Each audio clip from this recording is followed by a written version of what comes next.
Dr. Rosann Spiro is Professor and Chairperson of Marketing and Executive Director for the Center of Global Sales Leadership for the Kelley School of Business at the University of Indiana. She currently serves the Academy of Marketing Science as a member of the Board of Governors. Rosann, thanks for coming this morning. We really appreciate your willingness to work with us. Let's start out with an easy question. What spurred your interest in marketing as a discipline? Well, I think it started because I was an undergraduate major in econ, and I found that a little bit dry. So I moved to marketing, and then after I got my MBA, I worked in marketing and sales, and so it was just sort of a natural to come back and get my PhD in marketing, and specifically with an interest in sales, because that's what I wanted to do in my career, my professional career. So just kind of step by step. Okay, good. And as you reflect upon your academic career, what are the one or two things that you feel most proud about in terms of your accomplishments? I think there are two things, and one is working with doctoral students. If you actually look at my career and you look at my record, most of the publication that I've done has, not most, but at least 50% of it probably has been with doctoral students, and I love working with them. I enjoy them, and I also think it's a way of giving back to our profession in light of somebody who worked with us when we were doctoral students. So I think that's one thing. I think the second thing is, I think I might have had in some ways I might have been able to pave the path for other women, both in industry and in academia, and so I'm proud of that as well. I don't know that anybody would look at me and say that I did that, but I'd like to think I made a difference here and there. A lot of things have contributed to your success, and I know you're proud of what you've achieved, but what are the one or two things that you believe contributed the most to your success in your marketing career? I think the number one thing is probably hard work. I think the number two thing is curiosity. And I think the number three thing is Bill Peralt, who was my major professor. So I think those are the three things that I think you have to have a curiosity to be in this profession, to be successful in it, at least if you're going to be a researcher. If you're a pure teacher, you still have to have a certain amount of curiosity, I think. But hard work, curiosity, and Bill Peralt. You mentioned Bill Peralt as being one of the factors. Could you be more specific about how Bill helped you in your success and in your career? He taught me a lot specifically about research in terms of, conceptual ideas and methodology. He also taught me some of the sort of social nuances of the profession and what kind of things to avoid. And I think all along in my career, he's always looked out for me and tried to help me, not just through the dissertation stage, but even later on. So I owe a lot to him, and so do a lot of other students. With regard to the Academy of Marketing Science, how did the Academy help you to be successful? What role did it play in supporting your growth and development as an academician? I think the Academy has done two things. I think one of the things it does is through its journals and through its conferences, which is the main thing we do, the main thing the Academy does is that it exposes you to ideas, and it keeps that curiosity, keeps fueling that curiosity that I spoke about earlier, and I think that's probably a really big thing. But I think there's something more important than that, and I think it certainly has given me the opportunity to interact with scholars on a global basis. And sometimes we get a little narrow in terms of our U.S. ethnocentric view. But there are a lot of people around the world who are doing really good things, and I think the opportunity, it's all, in some ways, our profession's all about people. I mean, whether it's students or our colleagues or whatever.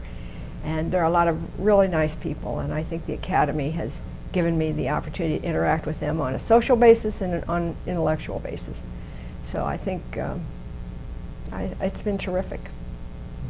You've contributed in a lot of ways, but I believe that most of your contribution has been in the area of sales and sales management.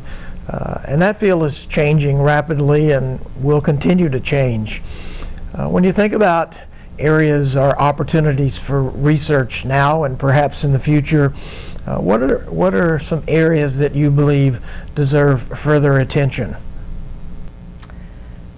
I think one of the areas in which we, and I think other areas of marketing could use some additional work is just in conceptual development.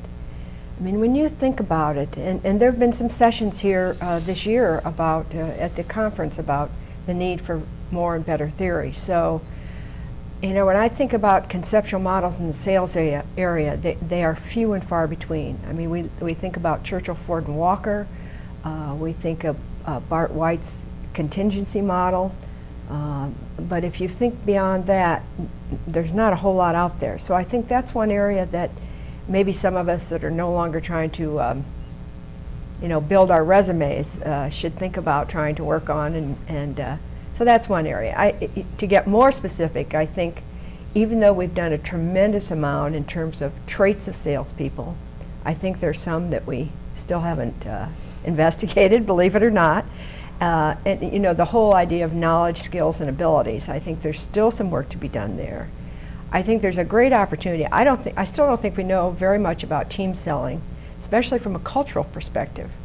How do teams work in the cross-cultural global environment that business is now in?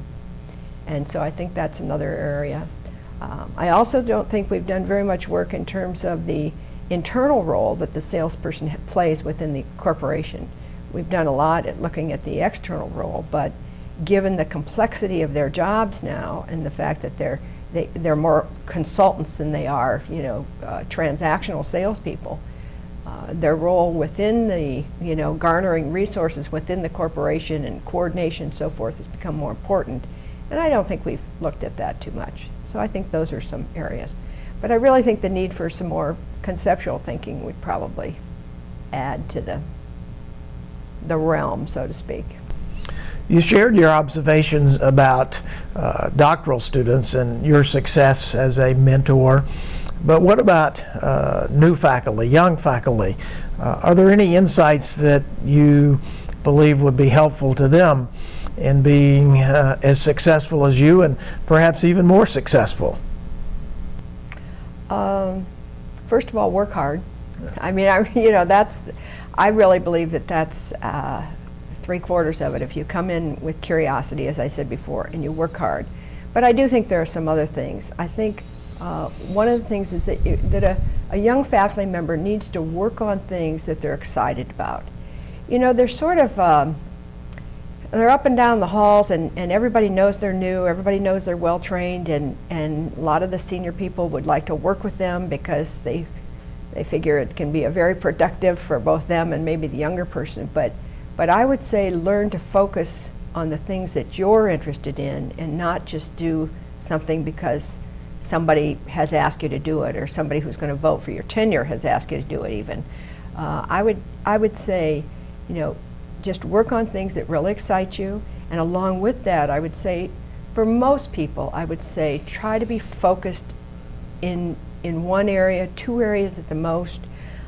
You really can't sort of establish yourself in the field if you're doing a little bit here and a little bit there and some other project over here. It also isn't very good for tenure packages because, as you well know, people look for sort of programmatic research. So I think sort of staying focused in an area, for most of us, for instance, I pretty much stayed focused in the sales area, and I think it, paid off in terms of my being able to make some sort of contribution. There are a few people who are so brilliant that they can just do everything in every different area, but I don't think most of us can do that. So I think staying focused. I think there are some other things, avoid politics if you can. It isn't impossible to avoid politics, just kind of keep your head low and don't get too emotionally involved in some of that stuff. I think that's a good piece of advice for a young person. And I guess that's about all. Work hard. Every other sentence should be work hard. And I think going on from a young faculty person's perspective, once you get tenure, you should be willing to contribute to your university, and I think everybody should work at giving back to the discipline as well. You've obviously been very successful, and this is probably a difficult task, but could you share with us in several sentences what you believe is your major contribution in your career? This one's a little bit hard. This one sort of crosses over with what you're most proud of, but it is a different question. And I was a department chair for a while, so I sort of think in terms of the things that, we all think of, and that is service, research, and teaching. And so if I look at those three areas, and I'll take service first, just because I think that I'm probably as well known for service as I am for research. And I'd like to think that my contributions within that other organization, the AMS structure, helped to provide some financial stability to that organization, which it needed at the time I was involved. And I'd also like to think that my work in terms of the development and the continuation of the sales SIGs was meaningful to all academics, because I think that's an important structure for that organization and for academics in general. From the teaching perspective, I think probably the work on the book that I co-authored, Management of a Sales Force, I'd like to think that, I know it had, some people used it here and there, so so I think it did have an impact. And I think the other thing would be the establishment of the Center for Global Sales Leadership, because that really has to do with continuing the professional development for students and preparing them for careers in sales. And I think we've been very successful in doing that. So it's not just classroom stuff. It's although I love the classroom and I have a lot of fun with my students, I think it's it's been some other things that relate to the sales area. And of course I love teaching the managerial seminar, the doctoral seminar. I don't know if, I think hopefully that's been a contribution as well to their careers. Research-wise, I'd like to think that just my continuing work in the sales area, because I haven't gone in too many different directions, has encouraged other people to work in that area. And then if you want me to get more specific to some specific piece of work, I would probably say, if you believe citations, I would probably have to point to the work in the adaptive selling area. But I'd like to think it's just sort of my continual work over a lot of years in the sales area has encouraged other people to work in that area. Sales has been a little bit downtrodden, I think, in terms of some of the other areas that have been hot. And I think those of us who work in that area, I think we all contribute to, getting other people to work in the area. We're obviously pleased and proud of you for your willingness to participate in this project. Are there any other final observations that you might want to share with us that you believe would be helpful to marketing scholars as well as perhaps even practitioners? I think there are two things, and one is working with doctoral students. If you actually look at my career and you look at my record, most of the publication that I've done has, not most, but at least 50% of it probably has been with doctoral students, and I love working with them. And I think I enjoy them, and I also think it's a way of giving back to our profession in light of somebody who worked with us when we were doctoral students. So I think that's one thing.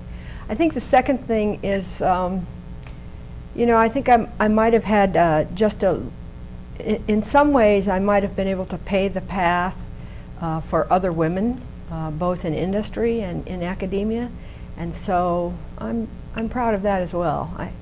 you know, I don't know that anybody would look at me and say that I did that, but you know, I'd like to think I made a difference here and there.